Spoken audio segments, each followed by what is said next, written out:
farol que me guia, é a luz do meu caminho.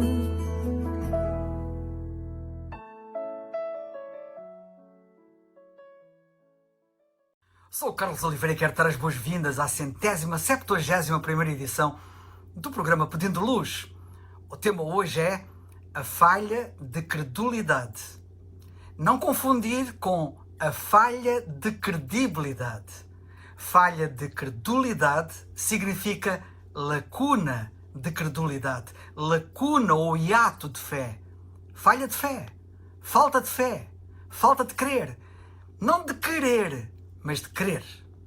Hoje ouve-se muito sobre a lacuna de credulidade, por outras palavras, muitas vezes referida como falta de confiança. Falta de confiança nas instituições, falta de confiança nos políticos, falta de confiança nos profissionais, falta de confiança nos atletas, falta de confiança em si mesmos, falta de confiança. Mas pior, falta de confiança em Deus. Falha de credulidade. A Bíblia, no Evangelho segundo João, capítulo 18, versículos 37 e 38, diz o seguinte: disse-lhe, pois, Pilatos a Jesus: logo, tu és rei? Jesus respondeu: tu dizes que eu sou rei. Eu para isso nasci e para isso vim ao mundo, a fim de dar testemunho da verdade. Todo aquele que é da verdade ouve a minha voz. Disse-lhe Pilatos: o que é a verdade? Ora, temos aqui um relato interessante de um encontro de Pilatos com o Senhor Jesus Cristo. Jesus disse: todo aquele que é da verdade ouve a minha voz. E Pilatos fez esta pergunta: o que é a verdade? Ora, é à volta da verdade que temos muitos debates na atualidade. Veja essa polémica em torno da política do ministro João Galamba. O que é a verdade? As pessoas querem conhecer a verdade. As pessoas buscam a verdade. As universidades discutem o que é a verdade. Procuram a verdade no domínio da filosofia, da ciência, da psicologia e de muitas outras disciplinas. O que é, afinal, a verdade? Como conseguimos a verdade? Os debates neste país, por exemplo, sobre a guerra da Ucrânia, são intermináveis. Interminável tem sido o caso da TAP e o caso do desaparecimento da pequenina Média. O que é a verdade? Tudo à nossa volta tem a ver com a verdade e todos estes casos mergulham-nos numa enorme falha, numa enorme lacuna de credulidade. Pilatos esteve certamente perante esta lacuna, este hiato. Ele teve indubitavelmente uma falha de credulidade e por isso perguntou ao Senhor Jesus Cristo: o que é a verdade?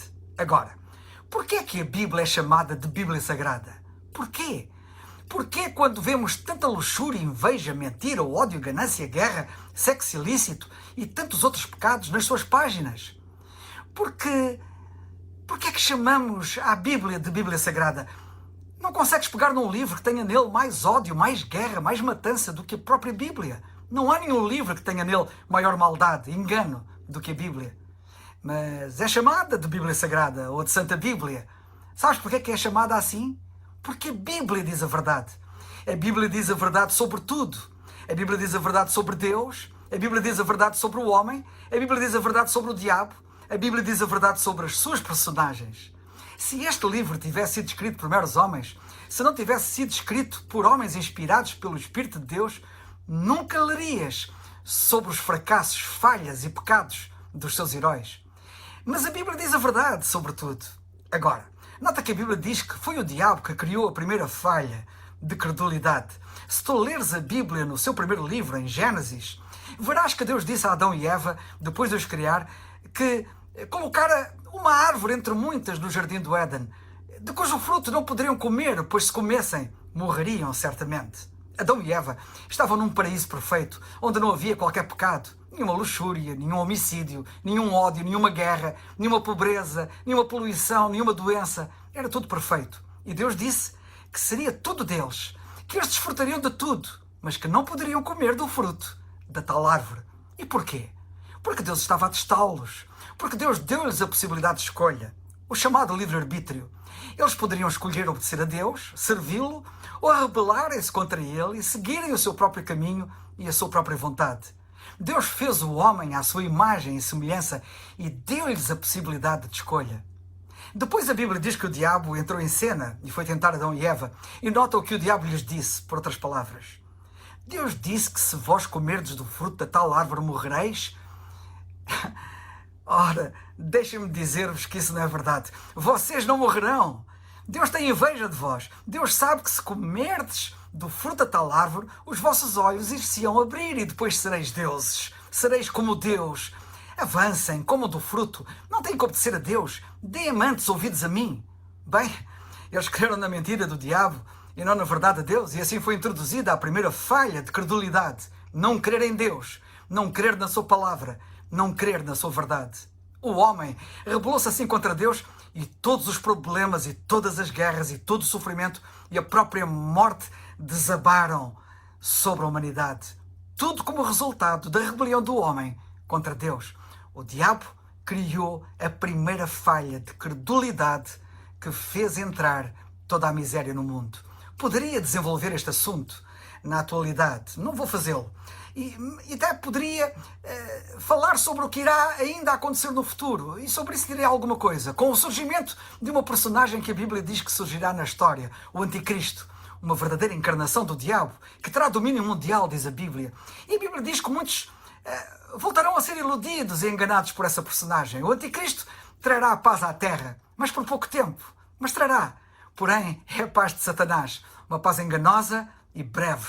A verdadeira paz, a que perdura, só virá ao mundo quando o Príncipe da Paz, o Senhor Jesus Cristo, voltar à terra para reinar. E ele vai voltar, diz a Bíblia. E então ele irá prender o diabo no abismo. Então as pessoas não serão mais atormentadas nem tentadas por Satanás. A lição a reter é que a Bíblia mostra que o homem tem tendência a acreditar mais na mentira do que na verdade, que troca facilmente a verdade de Deus pela mentira de Satanás. Isso vê-se hoje em muitas áreas da vida, que me dispenso aqui comentar, mas que tem trazido problemas de consciência, sentimentos de culpa à mente das pessoas e prejuízo até físico aos seus corpos, trazendo-lhes insanidade e cegueira. No entanto, ouvimos cada vez mais dizerem: eu faço o que quero, eu sou dono de mim mesmo. Não aprenderam e insistem em não querer aprender, tragicamente. Sabes que a Bíblia diz que o salário do pecado é a morte? Ninguém vai escapar. Não arrisques. As pessoas tentam tudo para encontrar paz, gozo, realização, significado nas suas vidas, felicidade em suma, mas não conseguem. A sua busca incessante comprovam isso. Por que é que tal acontece? Porque têm crido na mentira do diabo. O diabo está a mentir-lhes. E elas embarcam uma vez mais no engodo da mentira. Ele engana-as fazendo-as crer que elas são senhoras de si, são deuses, que o caminho que seguem é o caminho do prazer, da verdadeira diversão, o caminho da realização. Sabias que a Bíblia diz na carta aos Hebreus que o gozo do pecado é por pouco tempo? Por exemplo, é verdade que podes drogar-te e entrares em euforia, em êxtase, numa sensação fisiológica arrebatadora de bem-estar e até sentir-te tão bem que até parece que vais conquistar o mundo. Mas isso é de curta duração. A seguir vem a ressaca. O salário do pecado é a morte. Apenas dei um exemplo, um pequeno exemplo, pois isso é verdade não apenas com drogas, mas com tudo nesta vida. Cuidado com as mentiras do diabo, que te levam a pensar que tu podes realizar sem Deus, sem a verdade de Deus. Isto até é verdade com alguns que frequentam a igreja. Vão lá só para acalmar a consciência, pois a sua vida depois, cá fora, nada tem a ver com aquilo que vivem juntamente com a igreja. Pensam que uma hora de igreja cobre tudo o que fazem durante a semana. E não sabem que esta é uma das maiores mentiras do diabo. Uma vez ouvi contarem de um cão que se reunia todos os domingos com uma determinada igreja. Ninguém sabe como é que ele sabia que era domingo.